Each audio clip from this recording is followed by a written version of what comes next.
Derivation आ गया। दूसरा डेरिवेशन आ गया, derive an expression for electric field of a dipole at equatorial plane. अब इक्वेटोरियल प्लेन इक्वेटर पर होता है, यानी कि एक्सिस पर होता है कुछ इस टाइप से। ये हो गया एक्स एक्सिस, ये हो गया वाई एक्सिस, और हम तीसरा भी एक्सिस अगर लेना चाहें तो ये हो जाता है इसका जेड एक्सिस। ये हमारे 3 प्लेन हो जाते हैं, इनको इसीलिए हम यहाँ पर रिप्रेजेंट कर रहे हैं। अब इस पॉइंट पे अगर हम इसको समझ रहे हैं तो ये क्या बताने की कोशिश कर रहा है, ये बताने की कोशिश कर रहा है कि अगर ये दोनों पॉइंट आप किसी इक्वेटर पर ले जाते हो तो वो बन जाता है electric field of dipole equatorial plane. Equatorial पर आप उसकी बात कर रहे हो। इक्वेटोरियल पर क्या कहने की कोशिश कर, मान लिया ये हमने पीछे कंसीडर किए थे कि ये एक पॉजिटिव चार्ज नेगेटिव चार्ज और इसकी दोनों के बीच की डिस्टेंस, और हमने कोई एक इनफाइनाइट पॉइंट पी पर कोई नया, उस पर हमें उसकी इलेक्ट्रिक फील्ड फाइंड आउट करनी थी स्ट्रेट लाइन में। अब हम उसको स्ट्रेट लाइन में फाइंड आउट करने की कोशिश कर रहे हैं, यहाँ पर हम उसको इक्वेटर पर फाइंड आउट करने की कोशिश कर रहे हैं। अब इक्वेटर पर कैसे फाइंड आउट करेंगे, इक्वेटर पर हम सिंपल लिख देंगे कि एक ऐसा पॉइंट मान लेते हैं जो इक्वेटोरियल प्लेन को ए और बी दोनों को किसी भी कौन से पॉइंट पर, एम पॉइंट पर रिप्रेजेंट करेगा। ये फर्क है, ये मैंने समझा दिया तो ये फर्क मेरे को समझ में आ जाएगा। अब मैंने ये फर्क ले लिया तो अब मेरे पास ये वाली डिस्टेंस पहले से ही हमने देखी थी, ये ए है, ये वाली भी ए थी, तो और ये मेरे पास हमने मान ली, ये जो मैं थियोरी में लिख रहा हूँ, क्या लिख रहा हूँ कि मेरे पास 2 पॉजिटिव चार्ज थे, उस पॉइंट को मैं लिख रहा हूँ यहाँ पर।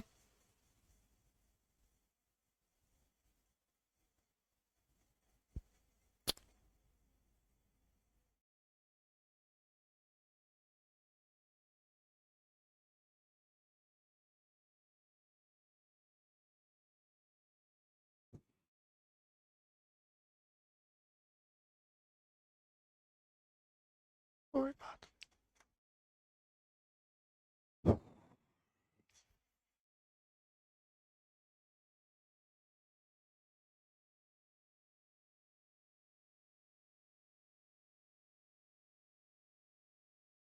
अभी डिवाइस नहीं है तो अभी उस तरीके से इसको ना यूज़ करना नहीं आ रहा है, थोड़ी सी दिक्कत यहाँ पे आ रही है। कुछ कॉन्सेप्ट्स क्लियर हो गए हैं, कुछ नहीं हुए हैं, अभी ये हट ही नहीं रहा है।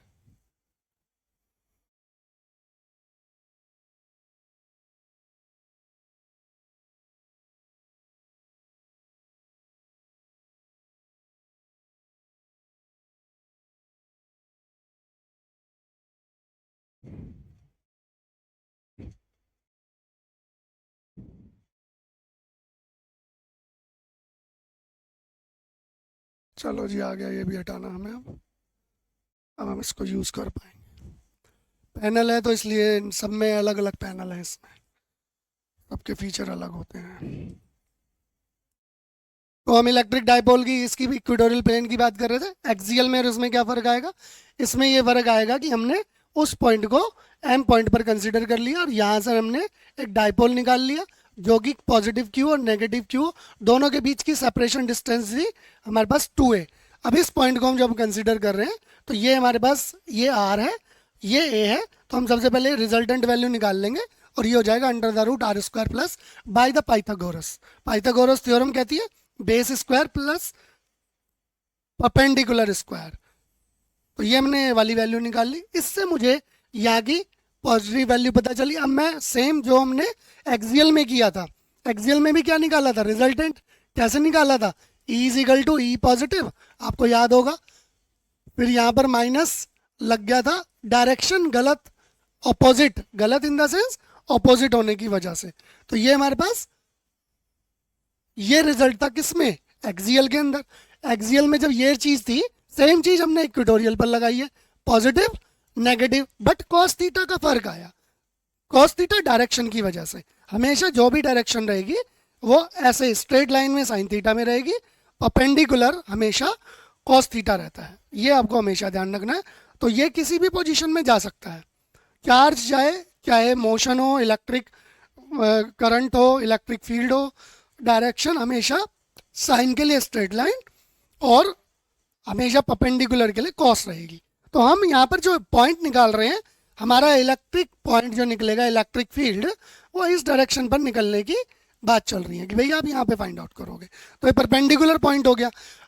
एक्सियल में हमने इस पॉइंट पर निकाला था, इसलिए वहां पर लेने की जरूरत नहीं पड़ी एंगल की, क्योंकि स्ट्रेट लाइन थी तो एक्सियल लाइन पर हमें इसलिए लेने की जरूरत नहीं पड़ी। इक्वेटोरियल पर क्यों लेने की जरूरत पड़ रही है? क्योंकि आप मुझसे इक्वेटर पर पूछ रहे हो, और इक्वेटर पर पूछ रहे हो तो मैं तो वही बताऊंगा ना जो मेरे पास एविडेंस है। हमने पहले ही कहा डेरिवेशन किसके ऊपर डिपेंड है?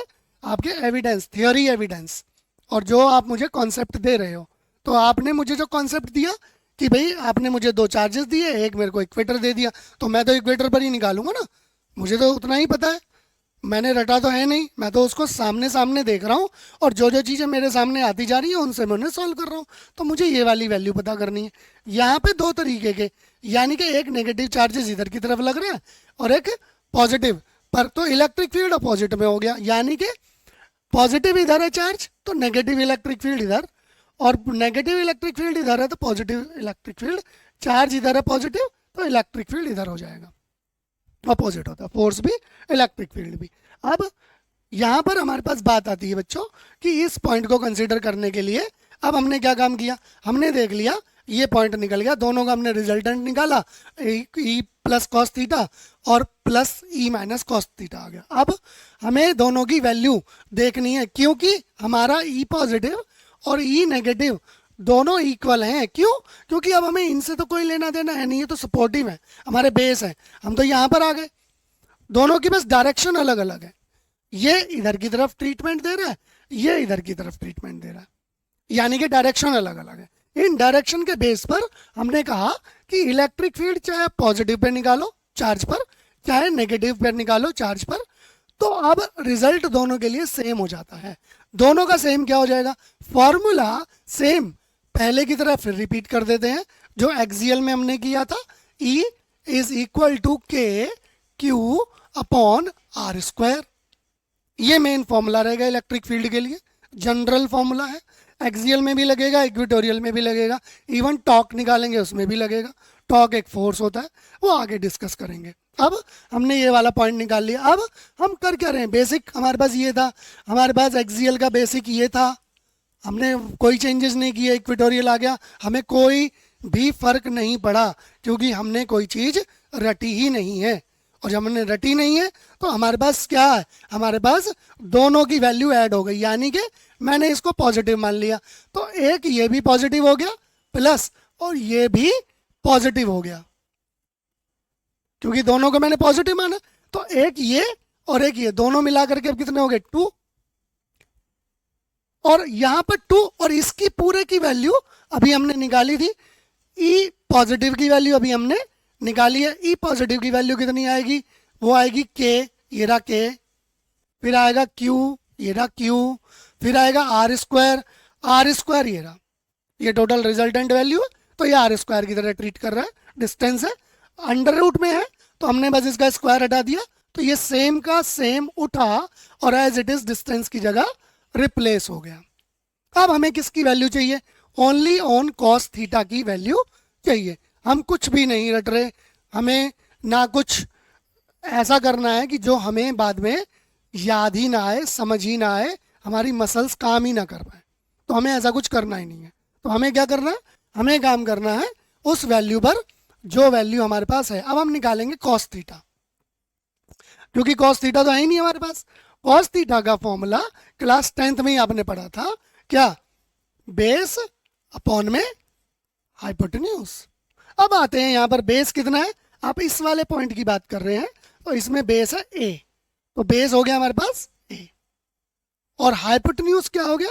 हाइपोटेन्यूज हो गया under the root r square plus a square. तो मुझे कॉस थीटा जो एंगल था उसकी वैल्यू मिल गई, बिल्कुल सिंपल सिंपल पॉइंट में। तो जब मुझे वो वैल्यू मिल गई सिंपल सिंपल पॉइंट में, तो अब मैंने उस कॉस थीटा की वैल्यू को उठाया और यहाँ पर रिप्लेस कर दिया। बताइए कोई ऐसी बात जो आपको समझ में ना आई हो? कुछ नहीं रटना, एक्सियल का लिया और इक्वेटोरियल का डिराइव कर दिया, कुछ नहीं रटना, रटना ही नहीं है। अब हमने ये वाला पॉइंट यहाँ पर रख दिया, तो ये मेन इसी फॉर्मूले को एक्सियल वाले को ही रिप्रेजेंट कर रहा है, और जैसे ही इसको रिप्रेजेंट कर रहा है तो हमने इस वाली वैल्यू को लिख दिया। अब यहाँ पर हम इस पॉइंट को जब कंसीडर कर रहे हैं तो हम इस रिजल्टेंट पर आ गए।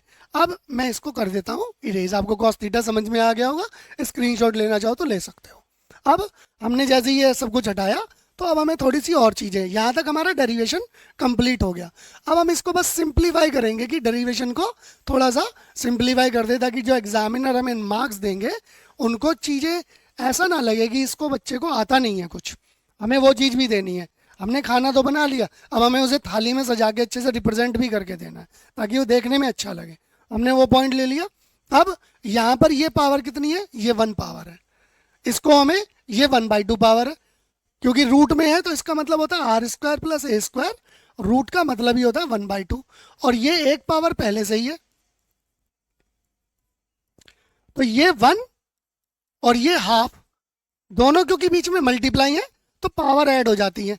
ये उन बच्चों के लिए मैं बिल्कुल बेसिक बता रहा हूं जिनको मैथ में प्रॉब्लम होती है, उन्हें मैथ नहीं समझ में आता कैसे 3/2 बन गया, ये वो है, उनके लिए है। और जिनको थोड़ा सा एक्सपोनेंशियल आता है तो उनको किसी भी तरीके की कोई भी प्रॉब्लम नहीं, वो कहेंगे कि क्यों टाइम वेस्ट कर रहे हो सर, आगे चलो, इतना तो पता ही होता है। पर सबको नहीं पता होता। हम बेसिक टू एडवांस, यूरो टू जेनेथ, जीरो से हीरो की तरफ चल रहे हैं, तो हमें उनका भी ध्यान रखना है जिनको समझने में प्रॉब्लम है। तो अब हमने इनको ऐड कर दिया, 1 ये और 1/2 ये, तो इनको एलसीएम लेकर के सॉल्व करते हैं, तो 1 प्लस यहाँ पे आ गया 2 + 1 = 3/, तो ये हमारी पावर 3/2 बन गई। यानी कि इनको और इनको अगर एक साथ लिखेंगे तो ये r + a² की 3/2 पावर बन जाएगा। कैसे बना वो हम आपको ऑलरेडी बता चुके हैं, आप समझ लीजिए। अब हम इसको इरेज कर देते हैं। अब जैसे ही हमने इसको इरेज किया तो अब हमारे पास आया क्या, वही सेम कंडीशन जो हमने अभी एक्सियल में पढ़ी थी, उस एक्सियल की कंडीशन को यहाँ पर भी अप्लाई करेंगे। क्या हमने किया था कि r is greater than a। मतलब क्या होता है इसका कि a बहुत छोटा है और हम इसको करेंगे इग्नोर। इग्नोर करने से क्या होने वाला, हमें इग्नोर करने से इस वैल्यू को कर देंगे खत्म। जैसे ही हमने खत्म किया तो अब यहाँ पे r की पावर कितनी हो गई, अब आप यहाँ पे समझ लो कि हमारे पास ये था p अपॉन, ये है r की पावर स्क्वायर पहले से ही, और एक ये 3/2 और आ गया, और ये 3/2 आ गया तो हम इसको ऐसे लिखेंगे, ये 2 ऊपर है ये नीचे है तो इससे कट गया। अब कितना बचा, इसको कुछ इस तरीके से समझ लो, यहाँ पर अगर नहीं आएगा तो ये r का स्क्वायर था और ये 3/2 था, कुछ ऐसे समझो, तो ये r की पावर 3 हो गया। ये आपके लिए मैंने और सिंप्लीफाई कर दिया। अब जब ये चीज़ें आ गई तो आप देख रहे होंगे, जब हम r की वैल्यू को कंसीडर कर रहे हैं कि r is greater than a, तो हमारे पास ये नेग्लिजिबल हो गई। तो अब हमारे पास फॉर्मूला क्या आ जाएगा, सेम उसी टाइप से जो हमने पीछे पढ़ा था, वो फॉर्मूला आ जाएगा कि ई, ये तो हमारे पास ये सेम फॉर्मूला आ गया जो मैंने अभी प्रूव किया। इसको और भी कैसे आगे लिख सकते हैं वो यहाँ पर मेंशन नहीं है, वो एक लाइन में आपको लिख के दे देता हूँ। उसमें यहाँ पर लिखना है आपको कि E इज इक्वल टू ये, E is equal to 2QA whole upon 4 pi r की पावर 2 की पावर 3/2। अब आप इसे कैंसिल करेंगे तो ये इसका आंसर आ जाएगा r का क्यूब। अल्टीमेटली मुझे आपको यहाँ पे r का क्यूब बताना था। ये आपने देखा, इलेक्ट्रिक फील्ड हमने निकाला, तो ये हमारा 2QA अपॉन में 4 पाई एप्सिलॉन नॉट r की पावर 3/2 कंसीडर हो गया।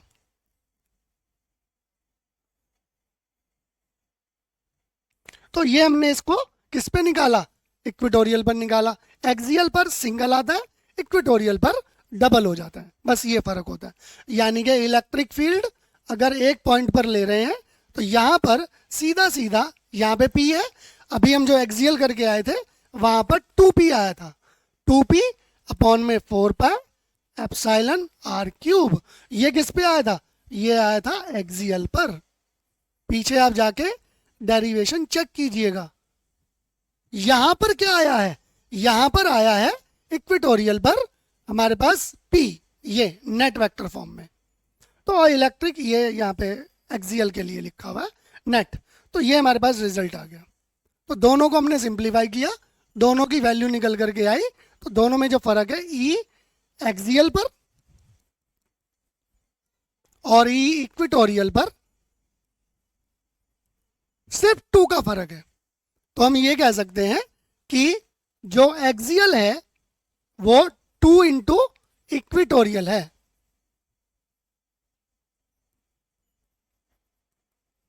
मतलब एक्सियल की वैल्यू ज्यादा होती है इक्विटोरियल से। ये भी आपको ड्राइव करने के लिए आ जाता है। तो ये हुआ हमारा दो डेरिवेशन एक साथ। इनके बेस पे हम न्यूमेरिकल लेंगे और उसी के तरीके से हमें डेरिवेशन को समझना है कि हमने अभी आपको जो बताया कि हमने डेरिवेशन को किया किस पॉइंट से। हमने डेरिवेशन को किया है सिंपल और सिंपल इस फॉर्मूले scientific logic and mathematical concept के बेस पर।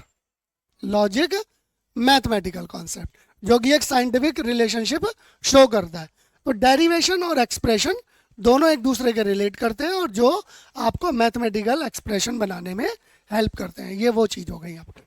यहाँ तक आपको सारी चीज़ें क्लैरिटी में आ गई होंगी। अब अगर इस पॉइंट को हम और डेरिवेशन पर भी अप्लाई करेंगे तो ये सभी पर एक जैसा ही अप्लाई होगा। अब मान